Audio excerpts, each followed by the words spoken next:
변호인 측에서는 종전대로 유정아 변호사님, 그다음 최명성 변호사님, 최지우 변호사님. 마이크 잘 안 들리나요? 피고인 들어오시라고 하시기 바랍니다.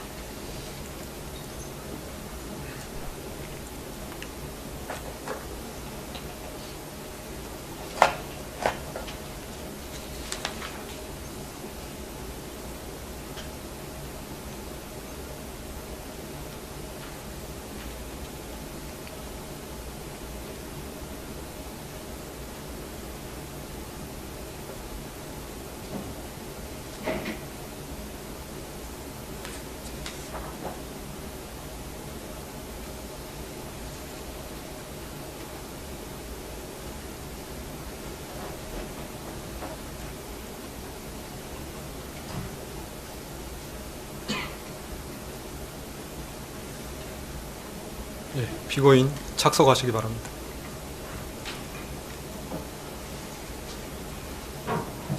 판결 선고는 피고인 착석 상태로 진행하도록 하겠습니다. 진행하도록 하겠습니다. 판결 선고에 앞서 몇 말씀 드리겠습니다. 옛말에 형무등급 그리고 추무리불량이라는 말이 있습니다. 법의 적용에는 그 적용을 받는 사람이 권력자이든 아니면 권력을 잃은 자이든 예외나 차별이 없어야 합니다. 마찬가지로 무죄 추정의 원칙이나 인 두비오 프로레오, 즉 불분명할 때에는 피고인의 이익으로와 같은 법의 일반 원칙도 피고인이 권력자라 하여 혹은 권력을 잃은 자라 하여 다르게 나누어 적용될 수 없습니다. 그것이 공정한 재판의 전제일 것입니다. 재판부는 헌법 제103조에 의거 증거에 따라 판단하였음을 말씀드립니다. 사건에 관하여 살펴보겠습니다. 이 사건 공소 사실은 자본시장과 금융투자업에 관한 법률 위반, 이하 자본시장법 위반이라 합니다. 정치자금법 위반, 특정범죄 가중처벌 등에 관한 법률 위반, 알선수재, 이하 알선수재라고 합니다. 이렇게 셋으로 되어 있습니다. 차례대로 살펴보겠습니다. 첫 번째, 자본시장법 위반의 점 공소 사실은 피고인은 시세 조종 세력인 이모씨, 권모씨, 민모씨, 김모씨 등 이하 특정인을 언급할 때를 제외하고는 이 사람들을 시세 조종 세력이라 하겠습니다. 이 사람들과 공모하여 2010년 10월 21일경부터 2012년 12월 5일경까지 사이에 도이치모터스 주식의 매매를 유인할 목적 및 시세 고정 및 안정의 목적 등으로 62만 5,093주에 대한 통정 가장 매매를 하고 3,127회의 이상 매매 주문을 제출함으로써 8억 1,144만 3,596원의 부당이득을 취득하였다는 것입니다. 공소사실의 2010년 10월 21일경부터 2012년 12월 5일경까지 사이에 피고인의 자금이나 주식이 도이치모터스 주식 매매에 이용된 것으로 공소 제기된 것은 2010년 10월 22일경부터 2011년 1월 13일경까지 피고인의 대신증권 계좌 주식 18만 주와 20억 원이 입금된 미래에셋대우 계좌가 이용된 것, 2011년 3월 30일 2만 3천 주를 하나투자증권 계좌로 매수한 것, 2012년 7월 25일경부터 2012년 8월 9일경까지 19,635주를 하나투자증권 계좌로 매수한 것 등 크게 3개의 행위로 나누어집니다. 그 이외의 기관에 관하여는 피고인의 자금이나 주식이 시세 조정에 이용되었다는 공소사실 기재는 없습니다. 이 부분 공소사실은 피고인이 시세 조종 세력과 공모하여 공동정범으로 시세 조종에 가담하였음을 전제하고 있습니다. 이에 대하여 피고인은 시세 조종 행위에 관하여 인식이 없었고 시세 조종 세력과 공모하여 공동정범으로 가담하지도 아니하였다는 취지로 주장합니다. 즉 쟁점은 피고인이 시세 조종 행위에 대하여 인식이 있었는지 여부, 인식이 있었다고 할 경우 피고인이 시세 조종 세력과 공동 정범인지 여부입니다. 기간별로 나누어 살펴보겠습니다. 먼저 2010년 10월 22일경부터 2011년 1월 13일경까지 피고인의 대신증권 계좌 주식 18만 주와 20억 원이 입금된 미래에셋대우 계좌가 이용된 거래에 관하여 보겠습니다. 이 부분 계좌 거래는 시세 조정 세력에 대한 선행 확정 판결에서 통정 매매 등 시세 조정 행위가 유죄로 인정이 되었습니다. 피고인에게 이러한 시세 조정 행위에 관하여 인식이 있었는지에 대하여 보면 피고인은 미필적으로나마 자신의 자금이나 주식이 시세 조정 행위에 동원될 수 있음을 인식하면서도 이를 용인하였다고 볼 여지가 없지 않습니다. 그 이유는 다음과 같습니다. 첫째, 피고인이 시세 조정 세력이었던 블랙펄 인베스트먼트 대표 이모 씨, 이하 블랙펄이라고 합니다. 등에게 위 주식 매도하고 자금을 일임하여 일임 매매를 위탁한 것으로 보이는데 피고인이 블랙펄 측에 주기로 한 수익금 40%는 일반적인 경우보다 상당히 높습니다. 둘째, 2010년 5월 24일경부터 기존에 보유하던 도이치모터스 주식 69만 주 중 51만 주를 매도하여 오던 피고인이 일임 매매를 통해 2010년 10월 28일경부터 다시 주식을 매수하기 시작하였는데 그와 같이 다시 매수를 시작할 만한 동기가 불분명합니다.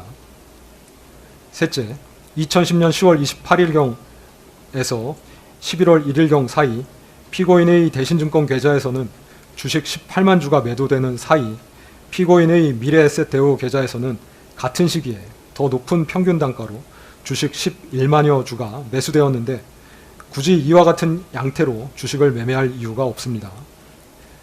피고인이 증권사를 통해 위와 같은 매매를 확인할 수 있는 상황에서 이러한 매매 양태에 대하여 의문을 가질 수 있었다고 보입니다.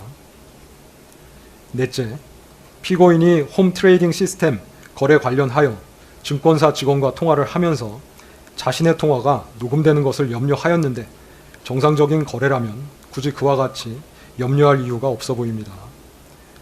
다섯째, 그동안의 수사기관 진술에 일관성이 없습니다.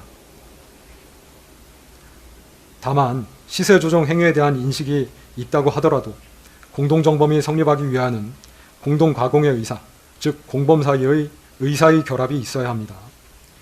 이는 공동의 의사로 특정한 범죄 행위를 하기 위하여 일체가 되어서 역할 분담을 통해 서로 다른 사람의 행위를 이용하여 자기의 의사를 실행에 옮겨야 함을 말합니다. 즉, 공동정범 사이에 서로의 행위에 대한 인식 및 용인이 있어야 합니다. 이러한 관계가 합리적 의심 없이 증명되어야 하고 그와 같은 증명이 없다면 설령 피고인에게 유죄 의심이 간다고 하더라도 피고인의 이익으로 판단할 수밖에 없습니다. 그런데 2010년 10월 22일경부터 2011년 1월 13일경까지 도이치모터스 주식을 이용한 시세 조정 행위와 관련하여 피고인이 시세 조정 세력과 공동정범으로서 범행을 실행한 것이라고 단정하기 어렵다고 보입니다. 그 이유는 다음과 같습니다.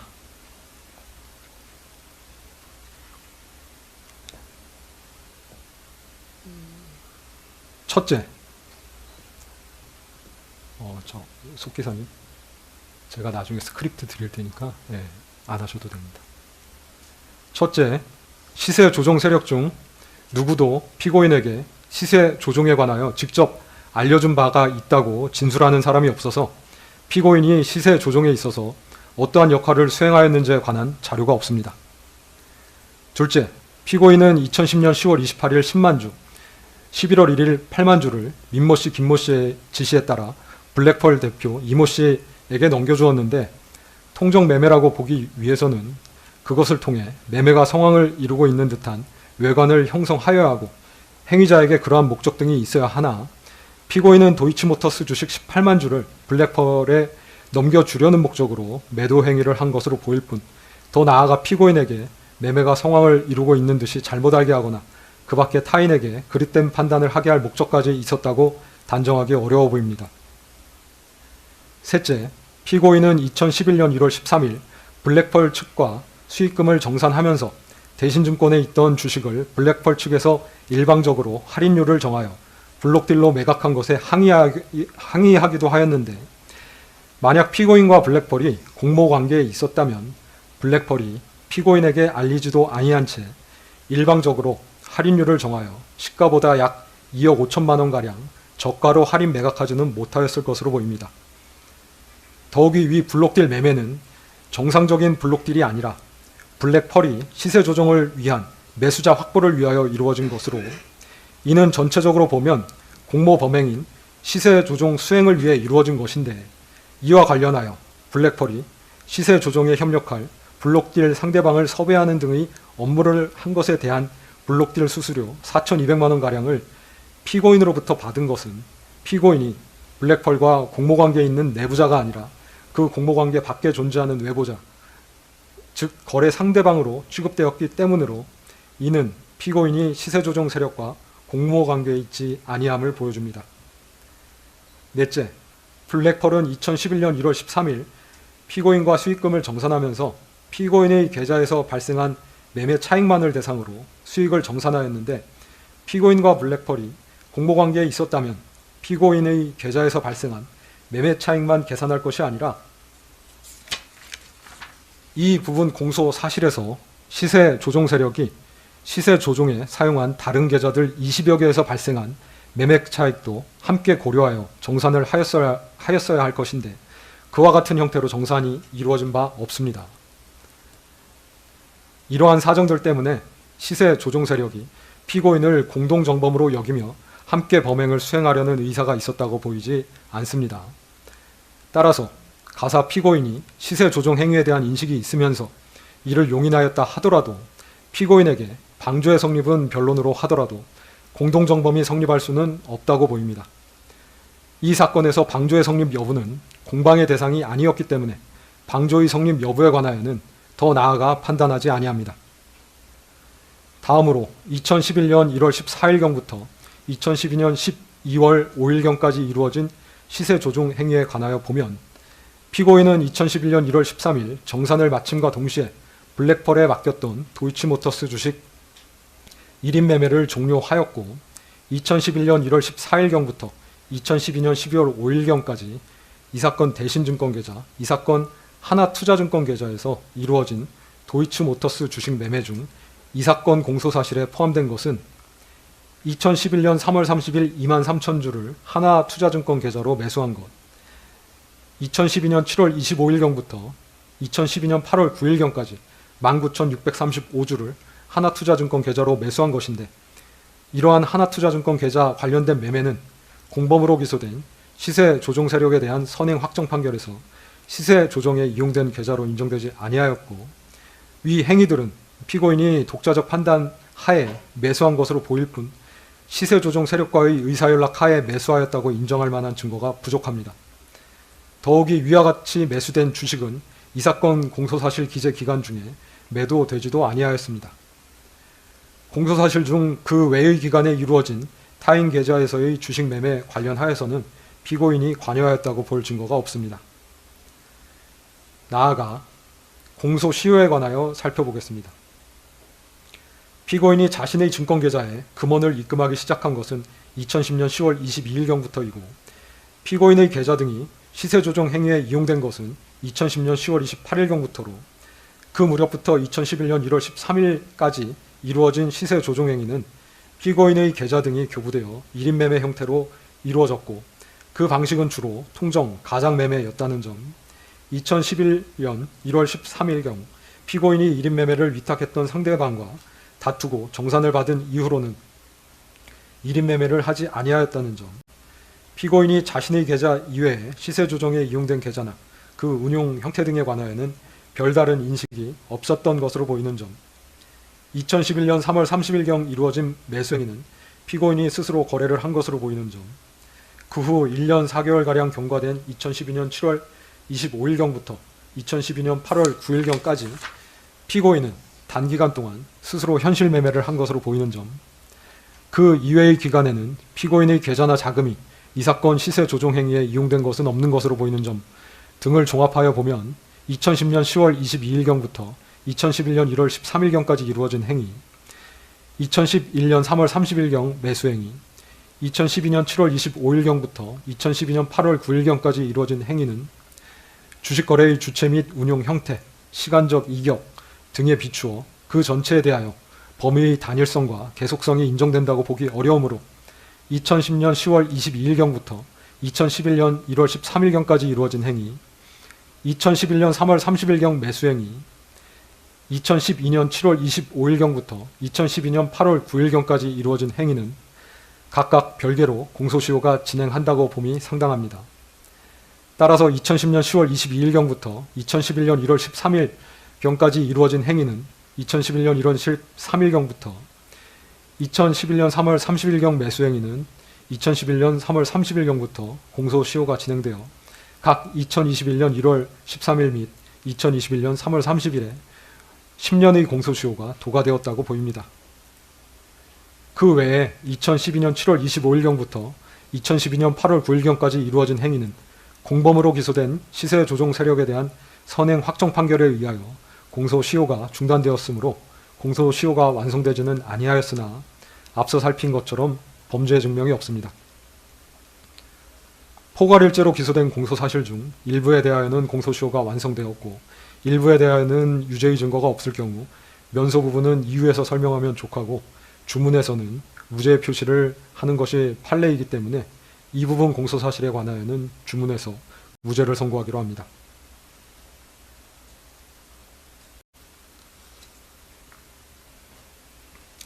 두 번째, 정치자금법 위반의 점 공소사실은 피고인은 윤석열과 공모하여 명태균으로부터 2021년 6월 26일경부터 2022년 3월 8일경까지 사이에 공표 36회 및 비공표 22회 등 여론조사 58회를 무상으로 제공받아 정치자금법이 정하지 아니한 방법으로 여론조사 비용 총 합계 2억 7,440만원 상당의 재산상 이익을 얻었다는 것입니다.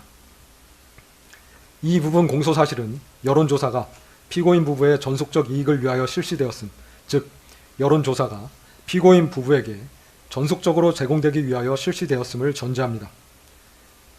명태균이 대통령 선거 후보들에 대한 여론조사를 실시하고 이에 관한 결과를 문자 등으로 피고인 부부에게 14회가량 제공하였던 점, 명태균이 피고인 부부에게 김영선의 국회의원 선거 공천을 수차 부탁하였던 점, 결과적으로 김영선이 국회의원 선거 공천을 받았던 점 등을 종합하면 명태균이 무상으로 여론조사 결과를 피고인 부부에게 제공하였고 그 대가로 피고인 부부가 영향력을 행사하여 김영선이 국회의원 선거 공천을 받은 것은 아닌가 의심이 가기는 합니다. 그러나 다음과 같은 사실 내지 사정을 종합하면 명태균이 피고인 부부에게 전속적으로 제공하기 위하여 여론조사를 실시한 것이 아니라 자신이 운영하던 미래한국연구소의 영업활동의 일환으로 정기적으로 실시하던 여론조사 결과를 피고인 부부를 비롯하여 여러 사람들에게 배포한 것으로 보일 뿐이어서 이를 두고 피고인 부부가 여론조사 비용 상당의 재산상 이익을 취득한 것으로 볼 수 없습니다. 첫째, 피고인이 명태균이 운영하는 미래한국연구소 또는 여론조사 기관인 P&R과 여론조사에 관하여 계약을 체결한 바 없습니다. 피고인과 미래한국연구소 또는 그 의뢰를 받아 여론조사를 하는 기관인 P&R 사이에 여론조사 관련하여 계약서 등 계약이 체결되었다고 볼 만한 증거가 없습니다. 더욱이 윤석열이 국민의힘 대통령 선거 후보자로 결정된 이후의 여론조사 관련 계약은 피고인이 개인적으로 할 것이 아니라 대통령 후보 선거 캠프에서 담당하였을 법한데 대통령 후보 선거 캠프에서 미래한국연구소나 P&R과 계약을 체결하였다고 볼 만한 사정은 보이지 아니합니다. 관련자 진술에 의하면 명태균은 처음에 의뢰받지도 아니하고 정치인에 대한 여론조사를 진행하다가 일정한 시점이 되면 그 결과를 전달하면서 당사자와 접촉하여 계약을 이끌어내는 영업 방식을 취한다는 것인데 명태균이 이러한 방식으로 계약을 이끌어낸다고 하더라도 여론조사로 인하여 이익을 얻는 주체와 계약서를 작성할 법한데 이 사건에서 명태균이 피고인 부부와 계약서를 작성한 바가 없습니다. 명태균은 국민의힘 관련 기관인 여의도 연구원과는 2021년 4월 및 5월경 각각 여론조사에 관하여 계약서를 작성하였는데 비슷한 시기인 2021년 6월경 피고인 부부를 만났으면서도 피고인 부부와는 여론조사에 관하여 계약서를 작성한 바가 없습니다. 나아가 구두로 혹은 묵시적으로 계약이 체결되었다고 볼 증거도 없습니다. 둘째, 여론조사의 실시 여부 및 방법, 여론조사 결과의 공표나 배포 등에 관하여 명태균이 피고인의 지시를 받았다는 자료가 없습니다. 여론조사 비용 상당의 이익이 피고인 부부에게 귀속되었다고 보려면 그 이익이 피고인 부부에게 전속적으로 귀속된다고 평가될 수 있어야 합니다. 즉 명태균이 여론조사에 관하여 피고인 내지 그 부부의 지시를 받았어야 그 이익이 피고인 부부에게 전속적으로 귀속된다고 평가할 수 있을 것인데 그러한 증거가 없습니다. 여론조사가 피고인의 지시 내지 의뢰에 따라 이루어진 것이라면 명태균은 여론조사 실시 전에 설문 내용, 공표 여부 등에 관하여 피고인으로부터 지시를 받고 여론조사 후 그 결과를 피고인에게 먼저 보고한 다음 배포 상대방 등에 관하여 피고인의 지시를 받았어야 할 것인데 기록상 그러한 사정이 나타나지 않습니다. 오히려 여론조사 수행 방식에 대한 의사결정을 명태균이 하였고 여론조사 공표 여부나 배포 상대방도 명태균이 정한 것으로 보입니다. 피고인 부부에게만 제공된 여론조사는 3회에 불과하고 나머지는 다른 사람들에게도 함께 제공되었습니다. 즉 피고인 부부는 명태균이 실시한 여론조사 결과를 배포받는 상대방들 중 하나였을 뿐 여론조사 결과가 전속적으로 귀속되는 주체였다고 평가되지 않습니다. 셋째, 명태균은 피고인 부부를 만나기 전부터 미래한국연구소의 비용으로 여론조사를 실시하고 있었습니다. 이와 같이 미래한국연구소의 비용으로 여론조사를 실시한 이유는 그 홍보 효과를 통해 미래한국연구소가 얻는 이익이 있었기 때문으로 보입니다. 미래한국연구소를 실질적으로 운영한 명태균은 피고인 부부와 2021년 6월 18일경 처음 만났는데 그 이전인 2021년 4월 18일경부터 미래한국연구소의 비용으로 여론조사를 정기적으로 실시하여 이를 머니투데이를 통해 공표하였고 머니투데이를 통한 여론조사 공표는 같은 해 7월 3일까지 11회 계속되었습니다. 머니투데이는 미래한국연구소와 공동으로 여론조사를 하다가 자체적인 판단에 따라 공동 여론조사를 중단하였고 이에 미래한국연구소는 여론조사를 공표할 언론 매체인 뉴데일리와 다시 계약을 체결하게 되어 2021년 7월 28일부터 같은 해 12월 4일까지 총 17건의 여론조사를 미래한국연구소의 비용으로 실시하여 뉴데일리를 통해 공표하였습니다. 즉 뉴데일리를 통해 공표된 여론조사도 원래 머니투데이를 통해 정기적으로 공표하려던 것으로 피고인 부부를 만나기 이전부터 이미 예정되어 있었던 것으로 보입니다. 이와 같이 미래한국연구소의 명태균이 자발적으로 여론조사를 한 이유는 이러한 여론조사를 함으로써 미래한국연구소가 얻는 이익이 있었기 때문으로 보이는데 공표용 여론조사의 경우 여론조사가 공표됨으로써 홍보 효과가 발생하여 이를 보고 미래한국연구소에 여론조사를 의뢰하는 경우가 있었기 때문입니다. 또한 명태균은 스스로의 정치적 성향에 기인하여 영업을 위해 정치 판세를 읽고 분석하기 위해 자발적으로 여론조사를 실시할 동기도 있었던 것으로 보입니다. 이러한 분석을 토대로 피고인 부부에게 선거 관련한 상담 및 조언을 하면서 선거를 도운 것으로 보이는데 명태균이 피고인 부부에게 선거 관련한 상담 및 조언을 하였다고 하여 그것을 두고 여론조사 비용 상당액의 이익을 피고인 부부가 얻은 것으로 볼 수는 없습니다.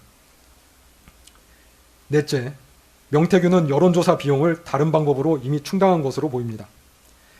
명태균은 김영선의 소개, 대선 여론조사 공표를 통한 홍보 등으로 김종인, 이준석, 피고인 부부 등과 알게 되어 그들과 친분이 있는 듯한 외관을 형성하였습니다. 그리고 이러한 외관에 기대어 차후 이루어질 지방자치단체 관련 선거 등에서 국민의힘으로부터 공천을 받게 해주겠다며 지방자치단체 관련 선거에 입후보하려는 사람들로부터 여론조사 비용에 상당한 금원을 지급받아 이를 여론조사 비용에 충당하려 하였던 것으로 보입니다. 실제 이 사건 여론조사 비용은 지방자치단체 관련 선거에 출마하려는 예비 후보자들로부터 받은 2억 4천만 원가량 및 그 외 여론조사를 의뢰한 사람들로부터 받은 돈으로 이미 충당되었던 것으로 보입니다. 다섯째, 명태균이 피고인에게 2022년 3월경 엑셀 파일로 작성된 비용 집계표를 제시하면서 비용 청구를 하였을 것으로 보이지 않습니다. 2022년 3월경 엑셀 파일에 기재된 비용은 과도하게 계산되어 있습니다. 2022년 3월 9일 대통령 선거 이후 그달 하순경 명태균은 피고인을 만난 것으로 보이는데 막 대통령으로 당선된 사람의 배우자에게 허위 내용이 기재된 서류로 비용을 청구한다는 것은 납득하기 어렵습니다. 즉 엑셀 파일은 명태균이 자신이 비용을 들여 여론조사를 하고 정치 판세를 분석하면서 선거에 도움을 주었음을 나타내기 위한 것일 수는 있어도 그것을 가지고 피고인에게 여론조사 비용을 청구하려 하였을 것으로 보이지는 않습니다. 여섯째, 여론조사의 대가로 김영선에 대한 공천을 약속받은 것으로 단정하기도 어렵습니다. 명태균은 강모 씨, 김모 씨 등에게 2022년 5월 2일경 공천은 김건희 여사의 선물이라고 이야기하였습니다. 즉 명태균은 2021년 3월 말경 피고인으로부터 여론조사 비용을 받는 대신 김영선에 대한 공천을 약속받았다는 취지로 강모 씨, 김모 씨 등에게 이야기한 것으로 보입니다. 그런데 만약 피고인이 2021년 3월 하순경 명태균을 만나 여론조사의 대가로 김영선에 대한 공천을 확언하였다면 명태균이 2021년 4월 2일경부터 5월 9일경까지 이준석, 윤상현, 피고인 부부, 한모 씨 등 여러 사람들에게 지속적으로 연락하면서 김영선을 공천해 줄 것을 부탁하지는 아니하였을 것입니다. 특히 피고인에게 거듭하여 공천을 부탁하지는 아니하였을 것입니다. 실제 김영선에 대한 공천은 국민의힘 공천심사위원회에서 위원들 사이의 토론을 거쳐 투표에 의하여 결정된 것으로 보입니다. 이상의 이유로 이 부분 정치자금법 위반 공소사실은 범죄 증명이 없습니다. 세 번째, 알선 수재의 점 공소사실은 피고인은 전성배와 공모하여 윤영호로부터 윤석열 대통령의 직무와 관련하여 통일교의 각종 프로젝트와 행사에 대한민국 정부가 예산 등을 지원해달라는 요청과 함께 2022년 4월 7일경 802만 원 상당의 샤넬 가방과 X불상의 천수삼 농축차를 2022년 7월 5일경 1271만 원 상당의 샤넬 가방과 X불상의 천수삼 농축차를 2022년 7월 29일경 6220만 원 상당의 그라프 목걸이를 제공받아 대통령 등 공무원의 직무에 속한 사항의 알선에 관하여 합계 8293만 원 상당의 금품을 수수하였다는 것입니다. 이 부분 공소사실 관련하여 피고인 측은 2022년 4월 7일경 및 같은 해 7월 5일경 샤넬 가방 등을 2번 수수한 사실은 인정하지만 구체적인 청탁이 없었고 2022년 7월 29일경 목걸이를 수수한 사실이 없으며 가사 청탁이 있었다고 하더라도 청탁 내용과 수수된 금품 사이에는 어느 정도 대가 관계가 존재하여야 되는데 청탁 내용에 비해 수수된 금품의 가액이 너무 적어 대가 관계가 존재한다고 볼 수 없다고 주장합니다. 네, 살펴보겠습니다. 알선은 의뢰 당사자가 청탁하는 취지를 공무원에게 전하거나 의뢰 당사자를 대신하여 스스로 공무원에게 청탁하는 행위, 공무원에게 영향력을 행사하여 의뢰 당사자가 원하는 방향으로 결정이 이루어지도록 돕는 등의 행위를 말하고 공무원의 직무에 속하는 사항의 알선과 수수한 금품 사이에 대가 관계가 있는지는 해당 알선의 내용, 알선자와 이익 제공자 사이의 친분 관계 여부, 이익의 다과, 이익을 수수한 경위와 시기 등 재반 사정을 종합하여 결정하되 알선과 수수한 금품 사이에 전체적 포괄적으로 대가 관계가 있으면 족합니다. 실제 알선 행위가 있을 것을 요하지 않습니다. 2022년 4월 7일경 802만 원 샤넬 가방 등 수수 관련하여 그 수수 사실은 피고인이 인정하고 있고 이를 보강하는 증거도 있습니다. 그러나 그 직전인 2022년 3월 30일경 피고인이 윤영호에게 대선을 도와줘서 고맙다는 취지로 윤영호는 피고인에게 대통령 당선을 축하한다는 취지로 전화통화를 하였으나 이는 의례적인 표현이고 그 대화 내용 중 청탁이라고 볼 만한 것이 없고 그 시경부터 가방을 수수할 당시까지도 청탁이라고 볼 만한 것이 없어 이를 전제로 하여 알선 명목으로 금품을 받은 것으로 볼 수는 없습니다. 따라서 이 부분은 무죄로 판단됩니다. 2022년 7월 5일경 1271만 원 샤넬 가방 등 수수 관련하여 그 수수 사실을 피고인은 인정하고 있고 이를 보강하는 증거도 있습니다. 다만 2022년 7월 5일경 윤영호가 전성배에게 샤넬 가방 등을 전달할 당시에 명시적으로 청탁 내용을 언급한 것은 없는 것으로 보입니다. 그러나 피고인은 전성배가 2022년 4월 23일경부터 전달하여 준 문자 및 전화 통화를 통하여 통일교 측에서 원하는 것이 유엔 제5사무국 유치라는 것과 이를 위하여는 아프리카 국가들의 지지가 필요하고 그 지지를 받기 위하여는 그 국가들에 대한 정부 차원의 지원이 필요하다는 것을 전해 들었던 것으로 보이는 점, 위 가방 수수 이후 2022년 7월 15일경 피고인과 윤영호는 전화통화를 하였는데 전화통화를 하면서 피고인은 윤영호에게 아주 늘 그렇게 해 주셨던 것처럼 좀 힘이 되어 주시면 저희가 여러 가지로 지금 많이 작업을 하고 있어요.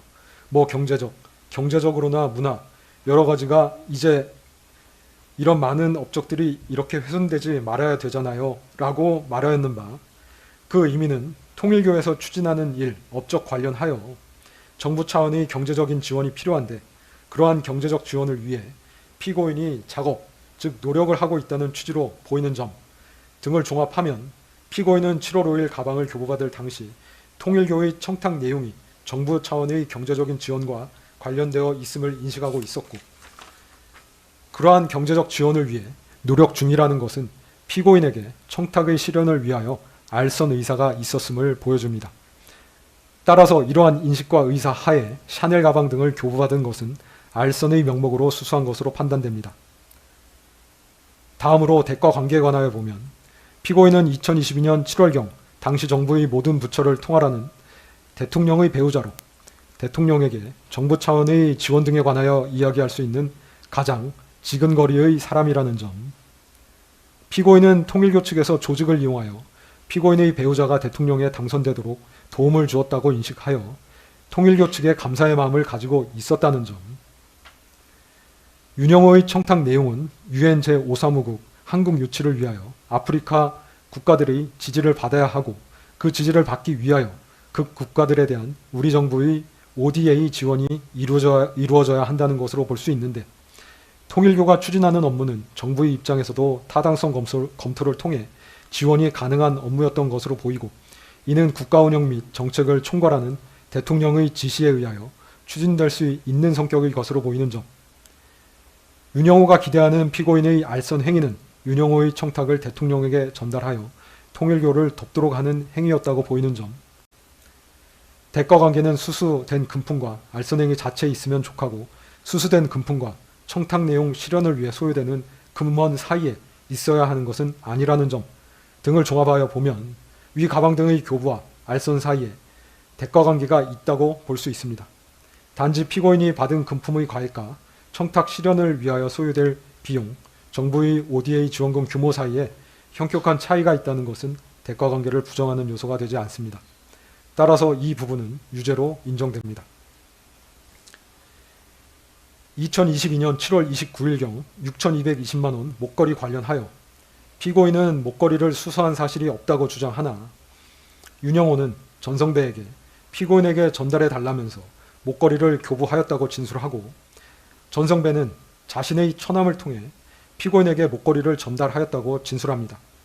살펴보면 목걸이를 전성배에게 교부한 윤영호가 피고인의 연락처를 알고 있었고 직접 연락을 주고받기도 하였기 때문에 그 전달 여부를 피고인에게 직접 확인할 수 있었던 상황에서 전성배가 이를 착복함으로써 2013년경부터 쌓아온 피고인과의 신뢰관계를 파탄시킬 수 있는 행동을 감행할 이유가 없다는 점, 전성배는 피고인과 윤영호 사이를 매개하는 것만으로도 고문료 명목의 금전적 이익을 얻고 있었는데 굳이 목걸이를 착복함으로써 피고인과의 신뢰관계를 깨트릴 이유가 없다는 점, 피고인은 2022년 5월 10일 취임한 대통령의 영부인으로 2022년 7월 29일경은 그로부터 채 3달이 되지 않은 시점인데 그 시점에 전성배가 영부인에게 전달될 물건을 가로채는 대담한 행위를 하였을 것으로 보이지는 아니하는 점 등에서 전성배의 진술에 신빙성이 있습니다.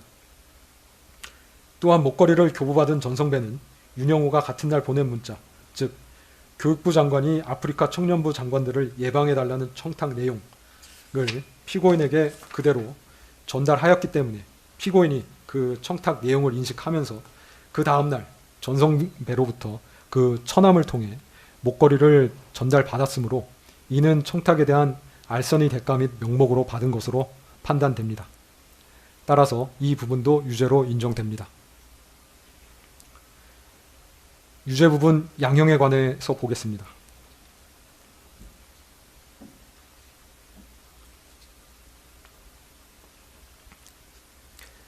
대통령에게는 헌법에 기초한 광범한 국정 운영 권한이 부여되어 있습니다. 대통령 배우자인 영부인에게는 법령상 그러한 권한이 부여되어 있지는 아니합니다. 그렇지만 영부인은 대통령의 가장 가까운 곳에서 대통령에게 지대한 영향을 미칠 수 있고 대통령과 함께 나라를 대표하는 상징적인 존재입니다. 그에 걸맞은 처신이 필요하고 기본적으로 높은 청렴성과 연결성이 요구됨은 두말할 나위가 없습니다. 솔선수범을 보이지는 못할 망정 국민에 대하여 반면교사가 되어서는 아니 될 일입니다. 국가와 사회가 발전하기 위한 토대 중 가장 중요한 요소 가운데 하나가 공정입니다. 모든 일은 불편부당하게 공정하게 처리될 수 있어야 한다는 믿음이 사회를 올바른 방향으로 움직이게 합니다. 이러한 공정을 해하는 것이 부패입니다. 부패는 금전적 청탁과 필연적으로 결부됩니다. 물론 영리추구는 거기에 인간의 본성이기는 합니다. 그러나 지위가 영리추구의 수단이 되어서는 아니 됩니다. 권력에 대한 금권의 접근은 다반사일 수 있습니다. 그렇기 때문에 지위가 높을수록 이를 의식적으로 경계해야 합니다. 그런데 피고인은 자신의 지위를 영리추구의 수단으로 오용하였습니다. 윤영호가 전성배를 통해 피고인에게 한 청탁은 금품을 결부시키지 아니하고도 입안이 검토될 수 있는 성질의 것들로 보입니다. 그럼에도 피고인은 이러한 청탁과 결부되어 공여된 고가의 사치품을 뿌리치지 못하고 수수한 다음 이를 가지고 자신을 치장하는 데 급급하였습니다. 거미불로 화이불치라는 말처럼 굳이 값비싼 재물을 두르지 않더라도 검소하게 품위를 유지할 수 있습니다. 또한 피고인은 금품의 수수 관련하여 금품의 전달에 관여한 주변인들에게 허위 진술을 지시하기도 하였습니다. 이러한 점들은 불리한 양형사유로 고려합니다. 다만 위와 같은 금품의 수수를 피고인이 먼저 요구한 바는 없습니다. 피고인이 윤영호의 청탁을 배우자인 대통령에게 전달하여 그 청탁을 실현시키려고 하였다는 정황은 발견되지 아니합니다. 뒤늦게나마 가방 등을 공여받은 자신의 사려 깊지 못한 행동에 대하여 일부 자책하며 반성하고 있습니다. 별다른 범죄 전력이 없습니다. 이러한 점들은 유리한 양형사유로 고려합니다.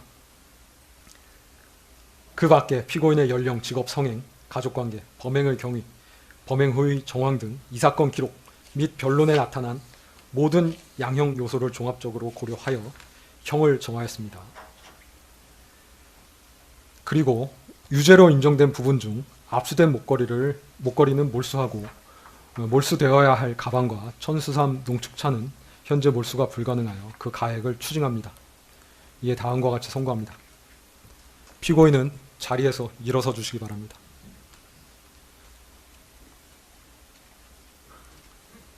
주문.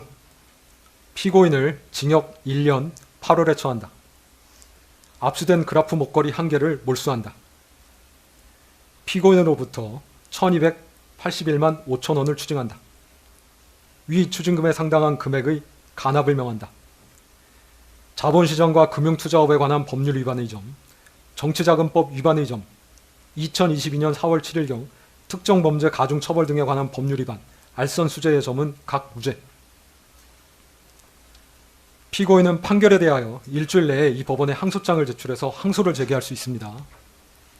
그리고 피고인, 무죄 부분에 대해서 일간지 등에 공시되기를 원하시나요? 그럴 필요까지는 없으신가요?